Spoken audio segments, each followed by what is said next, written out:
Well, hello, and welcome to the Focused on Infinity Hour, more or less. I am your host and director and person who thinks up all of this madness, Logan Grendel, joined by, of course, our regular cast of characters and our inimitable producer, the amazing MYSTRYXX. I am so happy to be with you today, and I wanted to get right into it talking about the thing that is probably on all of our minds. Not a thing, it's a country. And that country is Iran. And as all bullies do, guess what we did? Guess what we did? And by the way, I always like to put a fine point on this. A lot of the time when you say something like, we're at war with Iran, people will be like, don't put me in it, I'm not in it. Yeah, baby, you are. That's the thing about being part of a country. That's the thing about gentle complicity, right? People always want to say, I'm not part of it, I didn't do anything of it. And what does that sound like? That sounds like a lot of the folks you'll see with a certain color that are like, well, I have nothing to do with slavery. I didn't benefit from slavery. I wasn't around. I didn't enslave anyone. Well, whose last name you got? Whose money you got? What kind of generational wealth do you got, right? So, unfortunately, I hate it too, but as benefactors of everything that this country is, we also have to take complicity, right? I also feel as a, whether it is a magical stance, a moral stance, whatever you want to call it, I feel it energizes me to say us whenever I talk about the horrors this country is causing, because that reminds me that until I stop it, until we stop it, that stain is on my spirit. And I don't fucking want that. Do you want that? Right? It's easy to divorce yourself mentally, intellectually, emotionally, sure. But as long as whenever you turn on the light switch, your money is going to the same fossil fuel companies. Whenever you travel, whenever you watch, whatever you do, there is some way that you are feeding this beast, whether or not you want to, right? So that matters. Anyway, back to Iran. Like all bullies, this country decided it was going to do the same thing it always does. And that's just walk up to someone and just hit them and dare everybody on the playground to do something. But this time, we did that.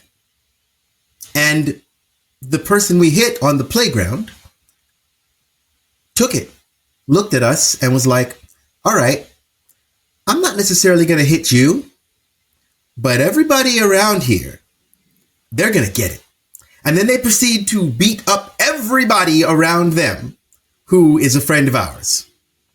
And then when we're like, hey, help us out with this guy, they're like, actually, maybe no. Actually, maybe no. And now what's happened is that the bubble's been popped. The myth of American invincibility is done.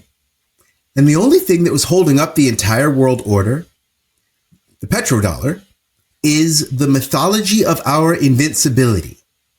And it was always mythological, right? You only have to have 800 bases around the world if you're terrified of losing your empire, right?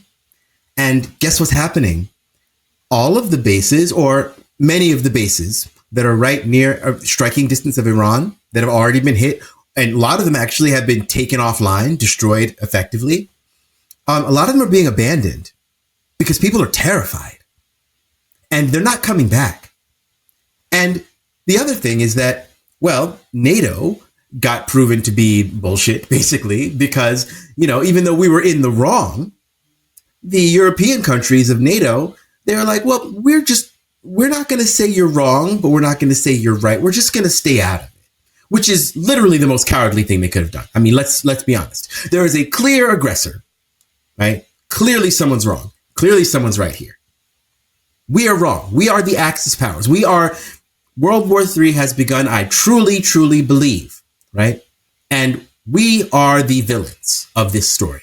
Now, if it doesn't go out to full on hot war between a whole bunch of countries, that's merely because that will be actually please don't take me for saying something I'm not saying. It'll be the worst case scenario for the United States, because it means that people are just willing to go, you know what? we're just going to kind of step back and walk away and let them fall. Because guess what? The Strait of Hormuz, where 20% of the world's crude oil goes through, we're about to find out what happens when you don't go to solar power. We're about to find out what happens when you control with an iron fist, when you have, the most advanced arsenal, right? But no understanding of logistics. When you're in a country, in a system based on the knowledge or the notion of eternal supply. And eternal supply just isn't possible. The only way that things work, the reason that we all went back to work after a certain thing which shall not be named, is because we need eternal supply to make America work. Things have to keep going. If they stop, someone loses money, all the dominoes start falling. And guess what? All the dominoes are falling. And Iran has played us very badly because there's no way we can come back from this. And I don't believe that our president's humility, or complete lack thereof, is going to permit him to do the smart thing and be like, my bad. We'll give you some concessions. We're not going to give you everything you want. We're going to give you most of what you want. And we're going to give up the bases. I don't think he's going to do it. And that means what? That means we might escalate. And if we do, you know what that means, right? So please understand that this moment is, anyone who's telling you to be calm right now, to not freak out like, oh, it's not World War III. Oh, it's not that. Yes, it is. Yes, it is. And the reason I keep putting information about prepping in is because, babes, my darlings, my friends, my dears, you're going to need to know how to prep. You're going to need to know how to make $1 out of 15 cents. Because that's how much $1 is going to be worth in a real short period of time. I don't even hope I'm wrong, and I don't think I am, right? Because I'm not an accelerationist. I will never be the person who says, let her rip, let him suffer. Absolutely not. I'm always going to try and prevent suffering. Always. But in this case, I believe the worst case scenarios, especially for this country, are going to happen. And we're going to have to bear a lot of the brunt of that. But what that will do is it means that we'll have to build community, as we have. It means we're going to have to go back to helping each other. It means we're going to have to learn the way of living together that we should have already, right? We shouldn't need Ubers, right? We should be able to talk to a neighbor, to a friend. Hey, I got to go here. Are you going somewhere? Oh, I got to go to the airport. Could you drive me? All of that has been outsourced. We're paying for all this stuff that should be done by community or for us to have the time to do it ourselves, right?